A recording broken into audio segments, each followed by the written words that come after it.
Hey folks, how's it going? So I want to talk about the upcoming solar eclipse for just a moment. We're 3 days out, and there's a huge reaction to it online, not only in the prepper communities, but also in mainstream media. And I want to kind of go over that. So what is actually happening? We're having a solar eclipse. We've had them before. There's nothing unusual in that. For some reason, though, everybody is making a big deal out of the particular path that this eclipse is going to be viewable across the United States, coming from the South Pacific across to the Northeast. And I'm seeing a lot of people online that are throwing out theories about what's going to happen. Everything from we're going to have the government use it as an opportunity to shut down the grid or shut down the internet, shut down cell phones. People are saying that they think the eclipse is going to cause major earthquakes, major storms, all kinds of things. And then there's also the fact that there's the what is being called the Devil's Comet is going to be visible during the eclipse. And then you've got CERN is going to be firing up on the same day as the eclipse, so people are trying to tie that in with the eclipse. And you know, you've got NASA that they're going to be launching 3 rockets into the atmosphere during the eclipse, so you've got people throwing out theories about that as well. Honestly, to me, let's look at the facts before I get any further. We're having an eclipse. We've had them before. Nothing major about that. In fact, the U.S. is expected to have more eclipses in the future. It's a normal, natural thing due to the cycles of the Earth and the moon and their orbits, the way they line up. So it's going to happen from time to time. We've actually got 2 eclipses, I forget the dates offhand, 2 solar eclipses that are going to be total eclipses over the eastern seaboard, viewable from Georgia, for example, is going to be in the path of totality. But that's coming up, I want to say, in 4 years or so. And I forget the dates offhand. But eclipses are nothing new. However, for some reason, you know, you've got states declaring state of emergencies. The National Guard is being deployed. States are recommending that people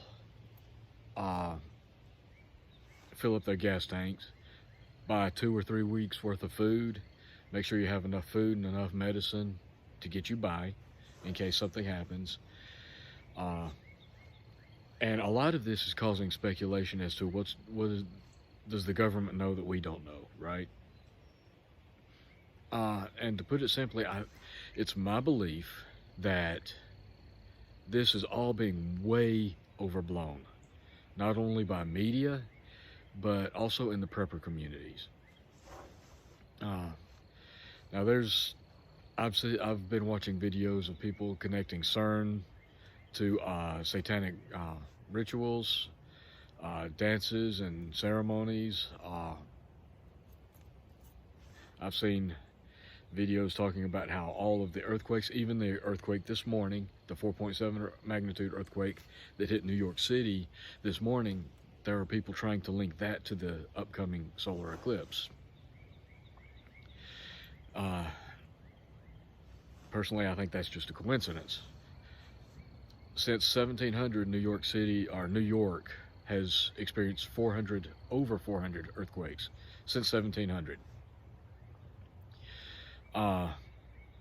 There were 2 5.0 or greater earthquakes in New York State, between 1973 and 2012.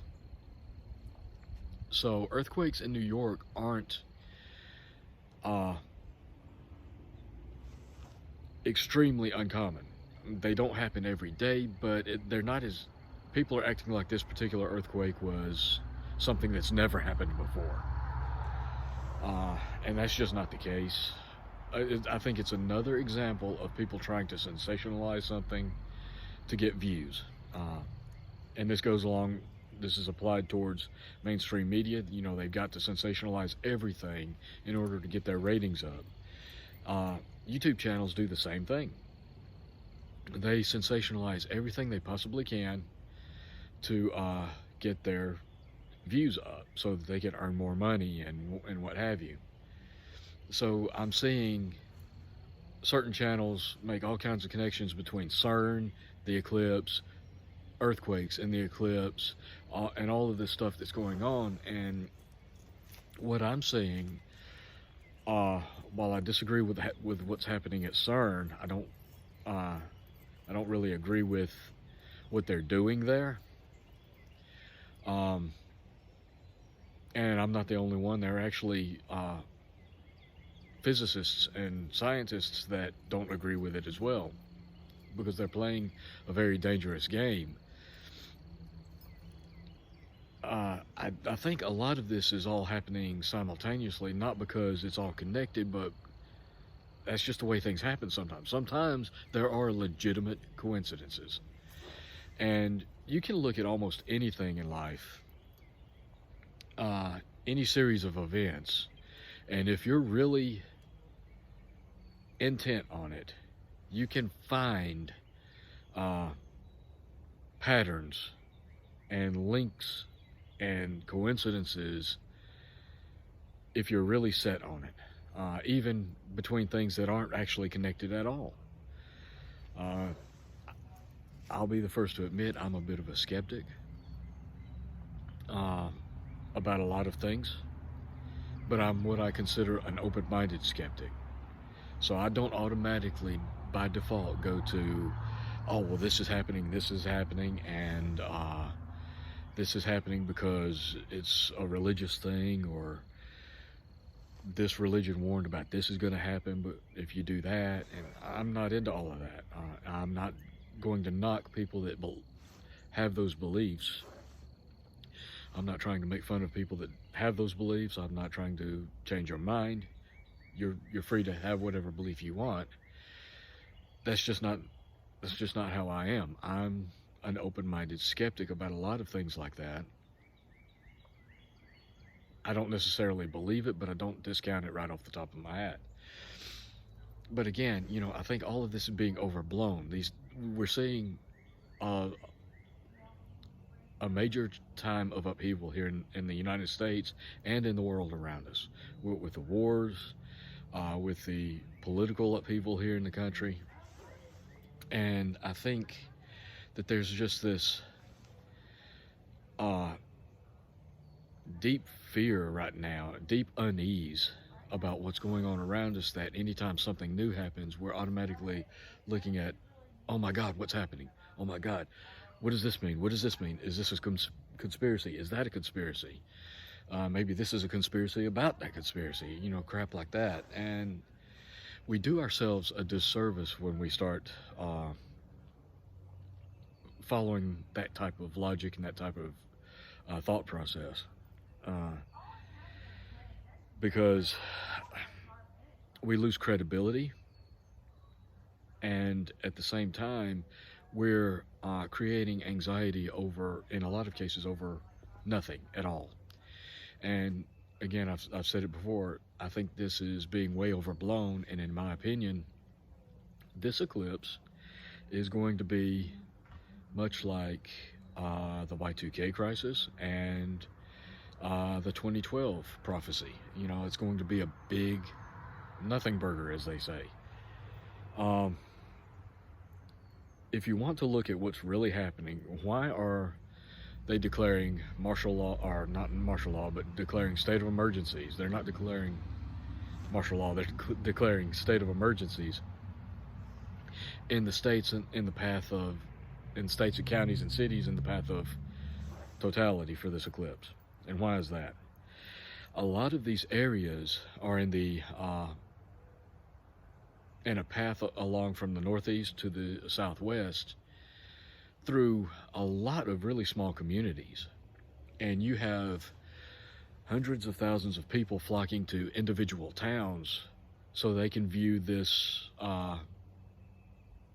not rare but uncommon event. You know, it's once every, what, 10, 15, 20 years maybe that you see a total eclipse. In fact, I don't even recall ever seeing a total eclipse here in the state of Georgia, but there are some predicted to happen within the next few years. So you've got people that are really big into watching celestial events, you know, stargazing, comets, things like that. And it's a major event for them to go travel to see this. And this path is crossing a lot of, as I said, small towns, small communities that normally have limited populations, small populations. They're not used to dealing with crowds of 3, 4, 500,000 people. So there's the reason that these states are warning people to fill up your gas tank, buy a little extra food, what have you, is to be prepared in case this swarm of people causes disruptions in the gas supply. You know, if you quadruple the number of people buying gas at a gas station, those tanks are going to run empty a lot faster. The stores that are used to maybe 2,000 people during a week, if they get flooded with 30, 40, 50,000 people within a weekend, they're going to run out of supplies before their next delivery arrives. Stores, major stores like grocery stores, Walmart, what have you, and this is a rule that's known among preppers, is that they generally only have about 3 days worth of items in inventory on hand before the next shipment arrives. So if you quadruple or more the number of people shopping in those stores, obviously you're going to run out of items, run out of inventory before your next delivery date. And to me, that's the reason why these states of emergencies are being issued. The National Guard, I believe, is being deployed to help with the flow of traffic and congestion and potentially any unrest or illegal activity that might be trailing along with event. You know, anytime there's a major event like this, there's always going to be outlier events that you can't predict. People seeking attention. It could be a great opportunity for a terrorist attack. Having all these people in certain areas, very predicted areas. Or you could simply have large amounts of congestion and with it the very high possibility of crime and shoplifting, and with all of that, and with any major gathering always comes the potential for some sort of protest or activism that gets out of hand. I'm not trying to downplay any of those possibilities, but I don't think it's the end of the world as we know it that a lot of these prepper channels that are making it out to be. And as far as, it's going to be something bad because the government is telling you to fill your gas tank and buy 2 weeks worth of food just in case. Well, as preppers, isn't that what we're supposed to be doing anyway?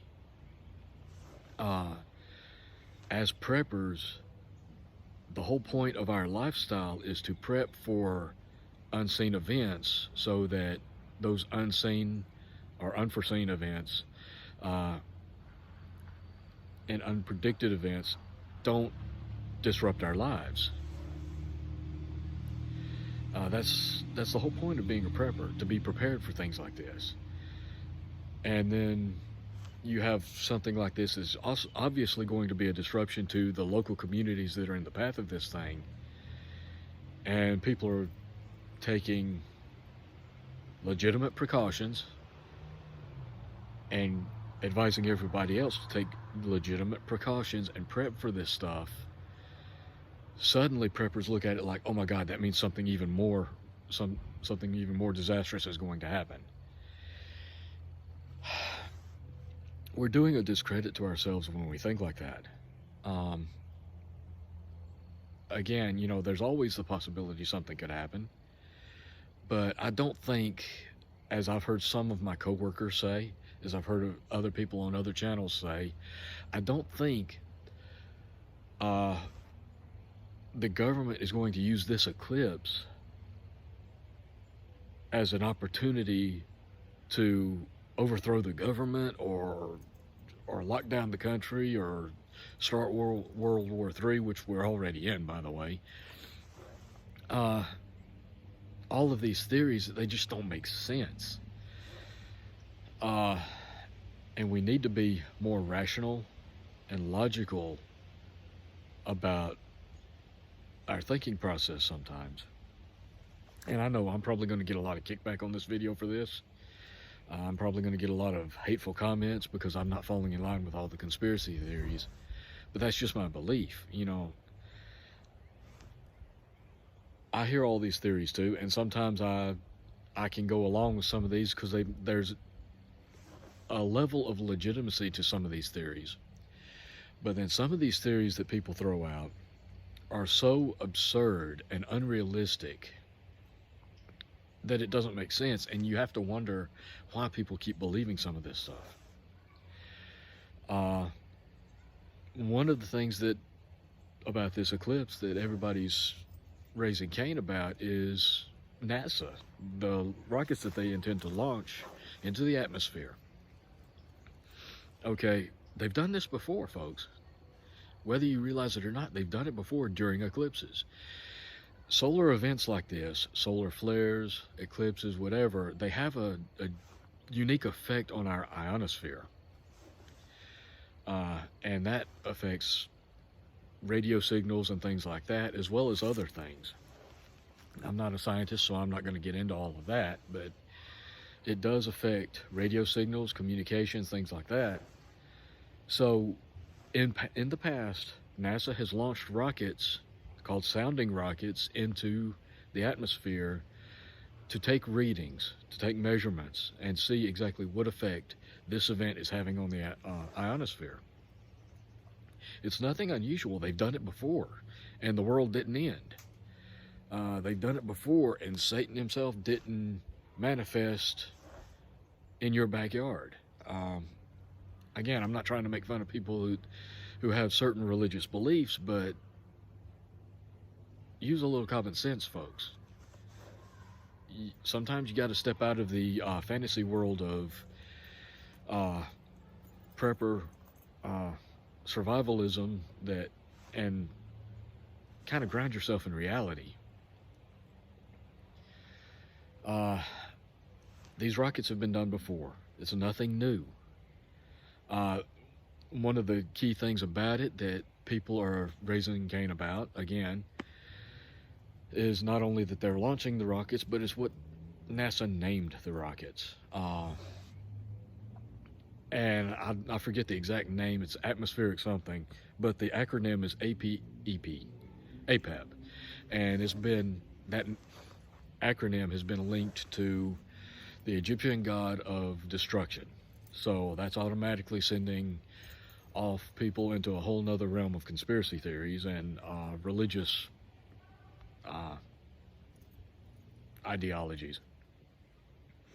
But again, NASA has a history of using mythological names. I mean, look at the Apollo program, and before that the Mercury program, or the Apollo program and the Mercury program, and then you have look at the names of the constellations. It's in our history to use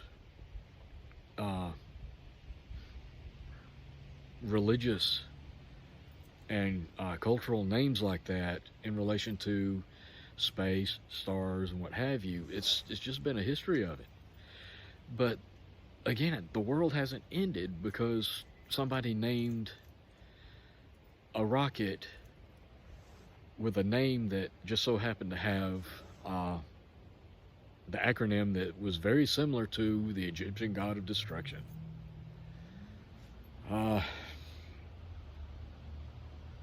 You know, this is nothing new, folks.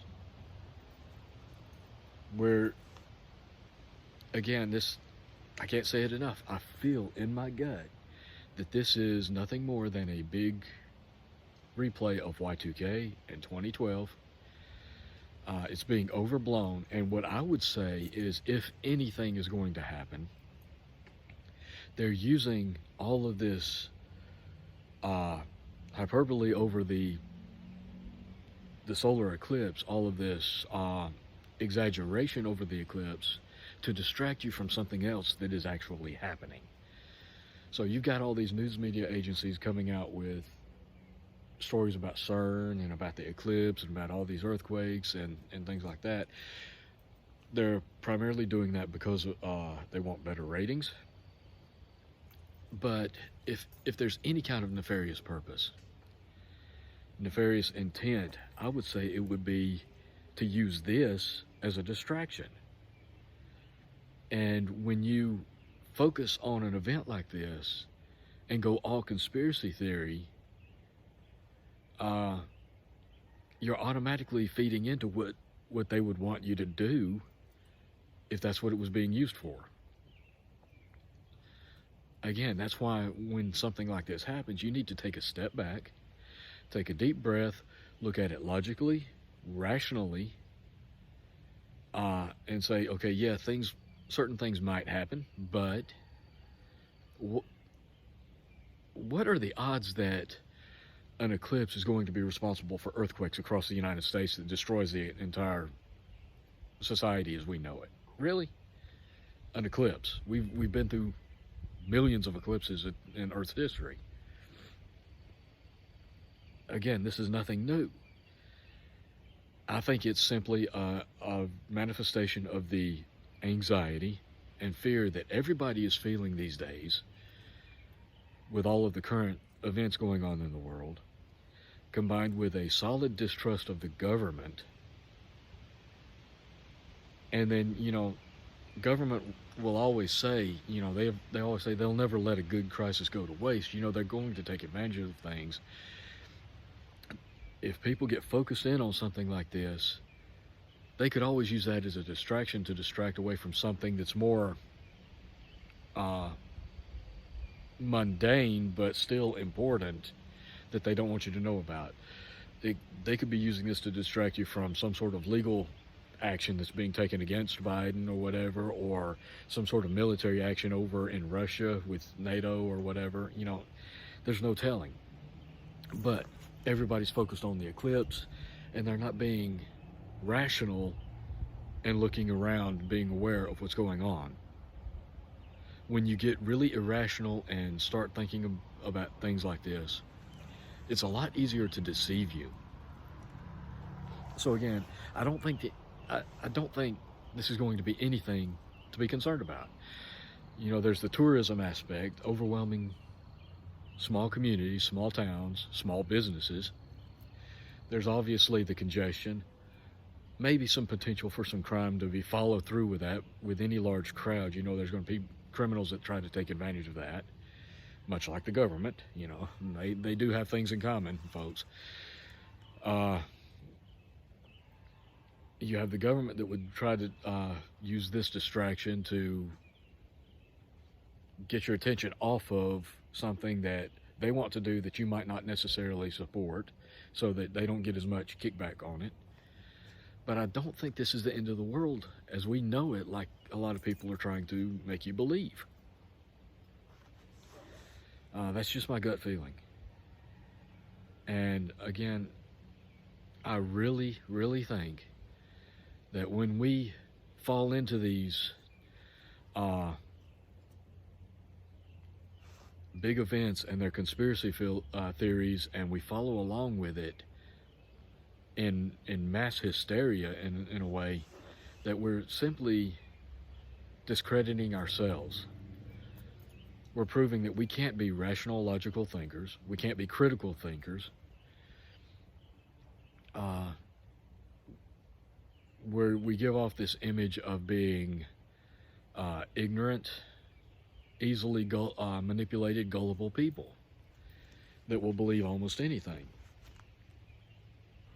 And for us to be taken seriously, and I'm going to get kicked back on this. I know that. I already know that. We need to be cognizant of how willing we are to fall into these events and the theories behind them without actually taking a step back and questioning everything. You know, there's a lot of people in the prepper community that are extremely distrusting of the government and politicians and news media. Yet, when something like this comes up in the prepper community, people don't even question it, and when you do question it, you get ridiculed in the prepper community for trying to encourage critical thinking and logical thinking in regards to it. So just understand that you're being a little bit hypocritical if you're suspicious of the government, but you're not suspicious of all of the hype around an event like this. You should always be aware of the dangers and risks in anything going on around you. But the prepper community has a history of overblowing things. Y2K, 2012, what have you. I could probably name others. But those are the ones on the top of my head, and I honestly believe this is going to be another one of those. Anyway, that's all I wanted to talk about. I appreciate you guys watching. Like, share, subscribe if you haven't. I apologize, this video ran a lot longer than I intended, but you know, it's something I had to say. I really had to get this off my chest because this mass hysteria over this event is honestly driving me nuts. It's irritating to me to see so many people that are suspicious of government not even question some of the most outlandish theories about what this is going to cause. Come on, people. Use your heads. Think rationally, think logically, think critically, and don't just follow something because somebody said it, okay? Really analyze the situation. Anyway, that's all I've got. I appreciate you guys watching. As always, stay safe, take care, keep prepping, and until next time, I'll catch you later.